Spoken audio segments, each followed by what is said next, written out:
కశ్యప ప్రజాపతే పెట్టారండి ఆ పేర్లు. ఎలాగో వస్తుందిగా ప్రహ్లాదోపాఖ్యానం, అప్పుడు చెప్తాను. హిరణ్య కశిపుడికి హిరణ్యాక్షుడికి వాళ్ళిద్దరి పేర్లు ఆయన ఎందుకు ఎలా పెట్టాడో చెప్తాను. ఆయనకి ముందే తెలుసు వచ్చిన వాళ్ళు ఎలా ఉంటారో, అందుకే హిరణ్య ముందు పెట్టి ఒకడికేమో అక్షి, ఒకడికి కశ్యప్ అని.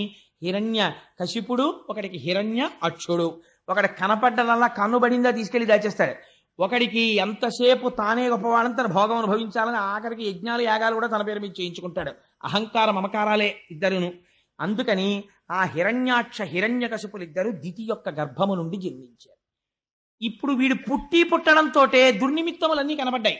వాడు ఆకాశం అంతెత్తు పెరిగిపోయాడు. ఒక పెద్ద పర్వతం ఎంత ఉంటుందో అంతెత్తు పెరిగిపోయాడు. పెరిగిపోయి వాడికి పుట్టినప్పటి నుంచి ఏమిటి కోరికంటే యుద్ధం. నాకు యుద్ధం కావాలి, నాతో యుద్ధం చేసేవాడెవడు, నాతో యుద్ధం చేసేవాడెవడు, నాతో యుద్ధం చేసేవాడెవడని వాడు విశేషమైన కోరికని పెంచుకున్నాడు. పెంచుకుంటే ఆయన యుద్ధం కోసం అనేక మంది దగ్గరికి వెళ్ళాడు. చిట్ట చివరికి ఎవరి దగ్గరికి వెళ్ళాడంటే సముద్రం లోపల ఉన్నటువంటి వరుణుడి దగ్గరికి వెళ్ళాడు. వెళ్ళి వరుణుణ్ణి పిలిచాడు. ఏమయ్యా, నువ్వు ఎక్కడో సముద్రంలో ఉంటావు కదా, నా యొక్క భుజముల తీట తీరాలి, అందుకని నువ్వు రా, వచ్చి నాతో యుద్ధం చెయ్యి అన్నాడు. అంటే ఆయన అన్నాడు, నీకోసం వచ్చేవాడు ఒక ఆయన ఉన్నాడురా, నాతో యుద్ధం ఎందుకు నీకు, నువ్వు అసలు ఎవరి చేతిలో చావాలని నిర్ణయం అయిపోయిందో వాడు వచ్చేసే సమయం అయిపోయింది, నువ్వు ఒక్కసారి ఆ సముద్రం మీదకి వెళ్ళి నీకు కనపడతాడు, ఆయనతో యుద్ధం చేయి చచ్చిపోదు కదా.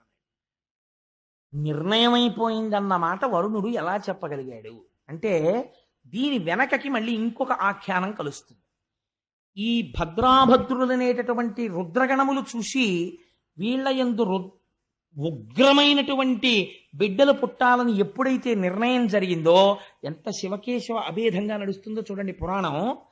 శ్రీ మహావిష్ణువు దగ్గర ఇద్దరు పార్షదులు ఉన్నారు, జయ విజయులని. వైకుంఠంలో వాళ్ళిద్దరు ద్వారం దగ్గర నిలబడతారు. అంటే 7 ద్వారములు ఉంటాయి. 7వ ద్వారం దాటితే లోపల ఇంకా స్వామి దర్శనం అవుతుంది. 7వ ద్వారానికి అటు ఇటు నిలబడి ఉన్నారు. నిలబడి ఉంటే సనక సనందనాదులు లోపలికి వెళ్ళారు. వైకుంఠానికి ఉన్న గొప్పతనమేమి అంటే ఒక విషయం చెప్పారు. అందులో ఆ వైకుంఠంలో ఉండేటటువంటి గోడలు మణులతో నిర్మించబడి ఉంటే లక్ష్మీదేవి తన చేతిలో పట్టుకున్నటువంటి కలువ పువ్వుతో ఆ గోడల్ని తుడుస్తూ ఉంటుంది. అంటే మనం కూడా ఇంటిలో ఇంటీరియర్ డెకరేషన్ ఎలా చేసుకుంటామో అలా ఉంటుంది. అసలు అక్కడ పాపచిత్తుడు, మాయ కలిగిన వాడు, చిత్తుల మారి హృదయమునందు నైర్మల్యము లేనివాడు అందులో ప్రవేశించడు. ఎప్పుడు భగవంతుని యందు భక్తి కలిగిన వాళ్ళు అందులో తిరుగుతూ ఉంటారు. అక్కడ జయ విజయులు నిలబడి ఉన్నారు కాపలాగా. నిలబడి ఉంటే 6 ద్వారములు దాటి సనక సనందనాథులు వెళ్ళారు. వాళ్ళు మహాజ్ఞానులు, నిరంతరము భగవంతుని యొక్క పాదముల యందు భక్తితో ఉండేటటువంటి స్వరూపం ఉన్నవారు. వారు వెళ్ళి 7వ ఆ ద్వారం దగ్గరికి వెళ్ళి నిలబడ్డారు. నిలబడితే జయ విజయులు అన్నారు, లోపలికి వెళ్ళడానికి వీలు లేదు అన్నారు. అంటే ఆ మాత్రానికి కోపం వచ్చేస్తుందండి. ఏదో కారణం ఉండాలి కదా. కారణం లేకుండా ఏదో ఒక ఆఫీసర్ గారి రూమ్లోకి ఎడుతున్నాం అనుకోండి, ఆఫీసర్ గారి రూమ్లోకి ఎడుతుంటే మేషర్ కాసేపు ఆగండి, లోపల ఆఫీసర్ గారు ఎవరితోనో మాట్లాడుతున్నారు అన్నారు అనుకోండి, వెంటనే కప్ప వాటర్ బాటిల్లో నీళ్లు తీసి పోసి చెప్పించేయడమే. దానికి లోపల ఎవరితోనో మాట్లాడుతున్నారంటే కాసేపు కూర్చోవాలి, ఆగాలి, లేకపోతే ఓ విజిటర్స్ స్లిప్ పంపించాలి. ఆదరణ ఉంటే అయ్యో రమ్మను తప్పకుండాను అని చెప్పి గబోబా కాసేపు మాట్లాడతారు. అంతేకాని ఆ బయట ఉన్నవాడిని శపించేయడం ఎందుకు? మరి సనక సనందనాథులు వెంటనే జై విజయుల్ని శపించేస్తే అది అర్థరహితమైన విషయమా కాదా పురాణంలో? ఇంకా వాళ్ళేం బ్రహ్మజ్ఞానులండి.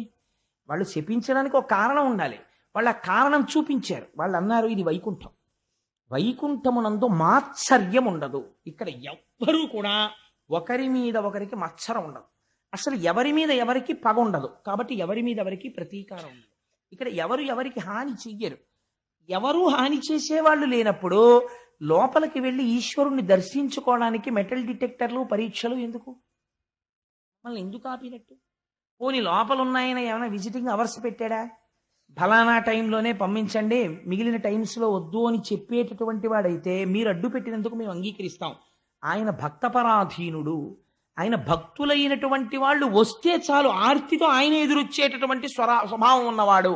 అటువంటి వాడు లోపలుంటే వెళ్ళడానికి మేమొస్తే మా హృదయములో ఆయన్ని దర్శనం చెయ్యాలన్న కాంక్ష తప్ప వేరొకటి లేకుండా ఉంటే మధ్యలో అడ్డు పెట్టడం మీకు మించిన స్వాతంత్రం. మీ మించిన స్వాతంత్రానికి మీరు పోయారు కాబట్టి, మత్సరము లేని చోట మత్సరాన్ని సృష్టిస్తున్నారు కాబట్టి ఏది ఎక్కడ ఉండకూడదో దాన్ని మీరు చూడటం మొదలు పెట్టారు కాబట్టి అది ఎక్కడ పుష్కలంగా దొరుకుతుందో ఆ భూలోకానికి పొండారు అనేటప్పటికీ వాళ్ళిద్దరూ కాళ్ళ మీద పడి పెద్ద ఏడుపు మొదలెట్టారు. ఇప్పుడు శ్రీమన్నారాయణుడు బయటకు వచ్చారు. స్వామి బయటికి వస్తే ఎలా ఉంటుందండి? ఆయన పుట్టుమచ్చ ఉంటుందిట, నల్లటి పుట్టుమచ్చ ఒకటి. ఆ పుట్టుమచ్చని శ్రీవత్సము అని పిలుస్తాం. అది చూసి జయ విజయులు పొంగిపోయారు. స్వామి, ఏమి అందగాడివయ్యా, నీ స్వరూపం మేము ఎప్పుడూ చూడలేదు. మా తండ్రి గారు అయినటువంటి చతుర్ముఖ బ్రహ్మగారు మాకు ఉపదేశం చేశారు. ఇలా ఉంటాడరా శ్రీమన్నారాయణుడంటే, మీరు రోజు ఉపాసన చెయ్యండి అని మాకు చెప్పారు. జలధరదేహు నాజాను చతుర్బాహు సరసీరుహక్షు విశాలవక్షు, ఎన్ని మార్లు చెప్పినా అదే వర్ణన. శంఖచక్ర గదా పద్మహస్తు, ఆ శంఖచక్ర గదా పద్మములను పట్టుకున్నవాడై పట్టు పీతాంబరాన్ని కట్టుకుని నిరంతరము లక్ష్మీదేవి చేత తులసితో కూడినటువంటి గంగాజలముల చేత కడగబడినటువంటి పాదములున్నవాడై మహానుభావుడు మంచి కౌస్తుభమణిని ధరించి వనమాల వేసుకుని ఉంటే అందులో గండు తుమ్మెదలు మకరంద పానం కోసమని రొద చేస్తూ ఉంటాయిట. ఆ రుక్మిణీదేవి అడిగింది, నేను ఎప్పటికైనా ఆ వనమాల వాసన చూడాలయ్యా నిన్ను కౌగిలించుకుని అని అడిగింది. ఆ వనమాలా విరాజితుడై రకరకములైనటువంటి ఆభరణములను దాల్చినటువంటి వాడై స్వామి నడిచి వస్తుంటే కదలిన బాహుపద క్రమంబున కంకణ రవము సూప అంటారు పోతన గారు. ఆయన అడుగు తీసి అడుగు వేస్తుంటే ఆయన పాదములకు పెట్టుకున్నటువంటి మంజీరములు మీరు ఎప్పుడైనా ఏడుకొండలవాడి యొక్క దర్శనం చేస్తే కనపడుతుంది. మీరు ఈ మాట వెళ్ళినప్పుడు జాగ్రత్తగా చూడండి. ఆయన మోకాళ్ళ దగ్గర కూడా పెద్ద పెద్ద కంకణాలు ఉంటాయి, ఇలాగా వాటికి మువ్వలు ఉంటాయి. ఆ మోకాళ్ళ దగ్గర కంకణాలు, ఇక్కడ పాదములకు మంజీరములు, ఈ కర్ణములకు చెవులకు ఇక్కడి నుంచి ఇక్కడ వరకు కర్ణాభరణములు. ఆ కర్ణాభరణములు పెట్టుకోవడం వల్ల బుగ్గల మీద పడేటటువంటి కాంతులు, విశాలమైనటువంటి లలాటము, దానికి పెట్టుకున్నటువంటి ఆ కస్తూరి తిలకము, ఆ పైన పెట్టుకున్నటువంటి పెద్ద కిరీటము, వెనకాతల వచ్చేటటువంటి సత్వగుణ ప్రధానులైనటువంటి పారిషదులు, వీళ్ళందరితో కలిసి ఒక మెరుపు తీగ ఎలా వస్తుందో అన్నిటికన్నా గొప్పతనం నీలతో యద మధ్యస్థ విద్యుల్లేకే భువాస్వర అని తెల్లటి వస్త్రం కట్టుకుని మెరిసిపోతూ అమ్మవారు అలవోకగా చేతిలో ఒక తామర పువ్వు పట్టుకుని తన చేత్తో శ్రీమన్నారాయణుడి చెయ్యి పట్టుకుని ఆ లక్ష్మీనారాయణులిద్దరూ బయటికి వచ్చి నిలబడ్డారు. ఇలా తిరిగి చూశారు. ఆ చప్పుడికి ఎదురుగుండా కనపడిన వాడు స్వామి లక్ష్మీ సహితుడై పొంగిపోయారంతే ఆ సనకసనందనాలు. స్వామి, ఈ మూర్తిని మా నాన్నగారు మాకు ఉపదేశం చేశారు. ఎప్పటి నుంచో మేము మనస్సులో ఈ మూర్తిని ఉపాసన చేస్తున్నాం. మా అదృష్టం పండి ఇంతకాలం తర్వాత నీ యొక్క స్వరూపాన్ని దర్శనం చెయ్యగలిగాం. మా భాగ్యం పండిందయ్యా అని ఆయన పాదాల మీద పడి నమస్కారం చేశారు. నమస్కారం చేసి, నిరంతరము నీ పాదముల యందు ఎటువంటి భక్తి కావాలంటే పుష్పములో చేరేటటువంటి గండు తుమ్మెద ఎలా చేరుతుందో అటువంటి భక్తి మాకు కావాలి అడిగితే శ్రీమన్నారాయణుడు అన్నాడు, ఈ స్తోత్రానికి నేను చాలా సంతోషించాను, కానీ ఇక్కడ ఏదో చిన్న గలాటా జరిగినట్టు నాకు అనిపించింది, ఏమైంది?